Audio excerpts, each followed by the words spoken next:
Hello, പുതിയ bag വാങ്ങിച്ചതിൻ്റെ show ഓഫാണ് ഈ ക്യാമറയുടെ മുന്നിൽ ഇരുത്തി കാണിക്കുന്നത്. ഞാനാണെങ്കിൽ തൃപ്പൂണിത്തുറയ്ക്ക് പോകാൻ വേണ്ടി ഞാനാണ് ആദ്യം പുറപ്പെട്ടത്. ഞാനും അഞ്ചിതയും കൂടെ പോകാനാണ് പ്ലാൻ ചെയ്തത്. അപ്പോൾ അമ്മയും വരണ്ടെന്ന് പറഞ്ഞാൽ അമ്മ എൻ്റെ കൂടെ പോന്നിട്ട് അമ്മ വന്നപ്പോഴത്തേക്കും ഒരു ബസ് പോയിട്ടുണ്ടായിരുന്നിട്ട് പിന്നെ അടുത്ത ബസ് പിടിച്ചിട്ടാണ് ഞങ്ങൾ വന്നത്. പിന്നെ നേരെ തൃപ്പൂണിത്തുറ വന്നപ്പോൾ ഇവിടെ ഇപ്പോൾ അഞ്ജലി ഉണ്ട് കേട്ടോ. ഇവിടെ വന്നപ്പോൾ ഞങ്ങൾ 4 പേരായിട്ടോ, 2 പേര് പോകുമ്പോഴാണ് 4 പേരായി. നേരെ ഞങ്ങളൊരു മെറ്റീരിയൽ എടുക്കാൻ വേണ്ടിയിട്ടാണ് ഒരു ഷോപ്പിൽ കയറിയത്. അവിടെ നിന്ന് മെറ്റീരിയൽ എടുത്തിട്ട് ഞങ്ങൾ വേറെ ഷോപ്പിലേക്ക് പോയിട്ടോ. ഇന്ന് കുറച്ചധികം കടകളിൽ കയറി ഇറങ്ങാനുണ്ട് കേട്ടോ ഞങ്ങൾക്ക്. അങ്ങനെ ഓരോ കടയിലായിട്ട് ഞങ്ങൾ കയറി ഇറങ്ങി ഓരോ ഷോപ്പിംഗ് ആയിട്ട് നടത്തി തുടങ്ങിയിട്ടാണ്. അവിടെ നിന്ന് ഞങ്ങൾ ഇറങ്ങി സാരി നോക്കണമായിരുന്നു. അവിടെ നിന്ന് ഞങ്ങൾ വേറെ എങ്ങോട്ടും അല്ല പോയത്, കസവ് നിലയത്തിലേക്കാണ്. ഓൾമോസ്റ്റ് സെറ്റ് മുണ്ട് കളക്ഷൻസ് എല്ലാം ഞങ്ങൾ ഒന്നിൽ കുത്തമ്പള്ളി അല്ലെങ്കിൽ കസവ് നിലയത്തിൽ നിന്നൊക്കെയാണ് എടുക്കാറ്. അവിടെ നിന്ന് ഇറങ്ങിയപ്പോൾ അപ്പുച്ചേട്ടൻ വിളിച്ച്, അപ്പുച്ചൻ ഇവിടെ ഉണ്ടെന്ന് പറഞ്ഞിട്ട്. അപ്പോൾ അടുത്ത ആൾക്കാരും വന്ന്. അങ്ങനെ എല്ലാവരും വിളിച്ചും പറഞ്ഞു വന്നപ്പോഴത്തേക്ക് ഇത്രയും ആൾക്കാരായിട്ടുണ്ട് കേട്ടോ.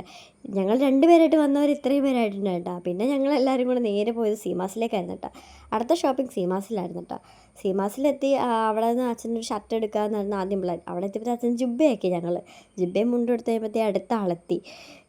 എല്ലാവരും വന്ന് ഇത്രയും പേരായിട്ട് ലാസ്റ്റ് ഇവർ വിചാരിക്കുന്നുണ്ടാവും ഇതെന്താ ഒരു കുടുംബം മുഴുവൻ ഷോപ്പിങ്ങിന് ഇറങ്ങിയേക്കണേന്ന്. സത്യത്തിൽ ഞങ്ങളാരും പറഞ്ഞു വേണ്ടിയിട്ട് വന്നതല്ല, അറിയാതെ വന്നതാണ് കേട്ടോ. ഞങ്ങളാണെങ്കിൽ അവരെ മുകളിലാക്കിയിട്ട് ഞങ്ങൾ 3 പേരും നേരെ താഴേക്ക് ഇറങ്ങിയത്. പിങ്ക് ഉടുപ്പ്, ആ പിങ്ക് ഉടുപ്പ് ഞങ്ങൾ 3 പേരും ഒരേപോലെ എടുത്തിട്ടാണ്. എവിടെ പോകുമ്പോൾ ഇടാനാണെന്ന് ഞങ്ങൾക്കറിയാൻ പാടില്ല, പക്ഷേ ഞങ്ങൾ 3 പേരും എടുത്തിട്ടാണ്. അങ്ങനെ ഷോപ്പിംഗ് ഒക്കെ കഴിഞ്ഞ് ഞങ്ങൾ നേരെ പുറത്തേക്ക് ഇറങ്ങിയിട്ടാണ്. നീണ്ട കുറേ നേരത്തെ സമയത്തിന് ശേഷമാണ് ഞങ്ങൾ ഷോപ്പിംഗ് കഴിഞ്ഞ് പുറത്തിറങ്ങിയത്.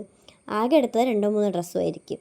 പിന്നെ ഒരു ചായയൊക്കെ കുടിച്ച് ഞങ്ങളെല്ലാവരോടും വർത്താനമൊക്കെ പറഞ്ഞ് അവർക്ക് ടാറ്റയൊക്കെ കൊടുത്ത് അവർക്കൊക്കെ വണ്ടി ഉണ്ടായിരുന്നു. ഞാനും അമ്മയും ബസ്സിലായിരുന്നേ വന്നേ. അങ്ങനെ ഞങ്ങൾ ബസ് സ്റ്റോപ്പിൽ വന്നതിന് നേരെ വീട്ടിലേക്ക് പോകണം. അപ്പോൾ അടുത്ത വീഡിയോ ആയിട്ട് കാണാം.